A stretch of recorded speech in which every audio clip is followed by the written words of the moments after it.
they want to give reservation to Muslim community by changing the Constitution of India. Please remember one thing. The Muslim representation and reservation issue was squarely rejected in 1947 when Muslim League brought this matter to the Constituent Assembly for providing reservation to Muslim community. Sardar Patel and rest of the members at that time rejected this question of reservation to Muslim because they all believed, the founding fathers of the Constitution had believed that there should be no reservation on religious basis according to the Constitution of India. So our Constitution is secular. There can be reservation on the basis of economic and social criteria, but there cannot be reservation on the basis of religious identity and affiliation. So by talking about providing reservation to the Muslim community, by amending the Constitution, changing the Constitution, the person has committed a fraud on the Constitution of India. I had sought the position of the Congress party and Congress party president, who is the leader of opposition in Rajya Sabha, he is also the Congress party president, and he must tell on the floor of the House that whether they are going to sack the person holding constitution position or they are going to state clearly that Congress will destroy the Constitution of India. They cannot go both sides.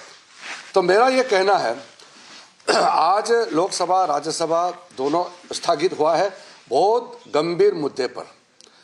Congress party का एक वरिष्ठ नेता जो संवैधानिक पद पर बैठा हुआ है, उन्होंने बहुत स्पष्ट शब्दों में कहा कि मुसलमानों के लिए रिजर्वेशन का प्रावधान करेंगे कॉन्ट्रैक्ट वर्क में और उसके लिए संविधान में बदलाव लाएंगे।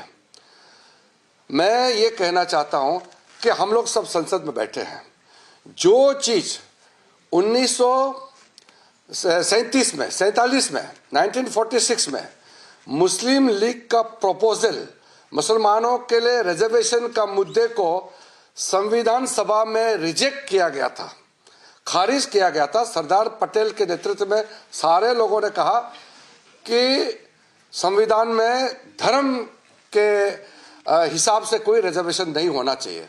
तो बाबा साहब अंबेडकर ने जो संविधान बनाया उसमें कहा गया है कि धर्म को लेकर के कोई रिजर्वेशन का जगह नहीं होना चाहिए हमारे भारत के संविधान में। आज कांग्रेस का एक संवैधानिक पद पर बैठ करके कहता है कि धर्म से रिजर्वेशन का तय होगा, मुसलमानों को रिजर्वेशन दिया जाएगा और संविधान को बदला जाएगा।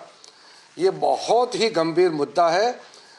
कांग्रेस पार्टी सदन में दो चीज स्पष्ट करना चाहिए। अगर कांग्रेस पार्टी हिम्मत है तो जिस कांग्रेस नेता संवैधानिक पद पर बैठा है उसको तुरंत आज ही बर्खास्त करे, पद से निकाल दे, कांग्रेस पार्टी से निकाल दे, या वो सदन में एक्सेप्ट करे कि मुस्लिम लीग के रास्ते पे कांग्रेस चल रहा है और यहाँ मुसलमानों को संवैधानिक उनको रिजर्वेशन दिया जाएगा, ये आज घोषणा करें, क्योंकि भारत के साथ और भारत के संविधान के साथ खिलवाड़ नहीं कर सकते हैं। हमारा पार्टी बहुत क्लियर स्पष्ट शब्दों से कहना चाहता हूं कि रिजर्वेशन इस देश में धर्म को लेकर के कोई रिजर्वेशन हम लोग मान्यता नहीं दे सकता है, संविधान इसका इजाजत नहीं दे सकता है और हमारा पार्टी इसको हम मान्यता नहीं दे सकता है। और कोई भी धार्मिक जो चीज है उसको रिजर्वेशन के साथ में अगर उसको मिलाएगा तो हम उसके लिए लड़ाई करेंगे।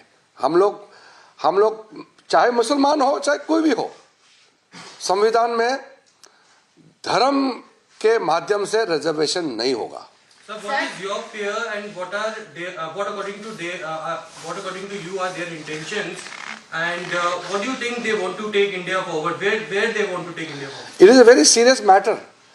If Congress party wants to divide Indian constitution and India itself by providing reservation to the Muslim community, it is the duty of every party, not only BJP and NDA, every party Every individual, every citizen of India has to oppose it. How can we accept reservation on the basis of religious identity? It is a very serious fraud committed by Congress party on the constitution and the people of India.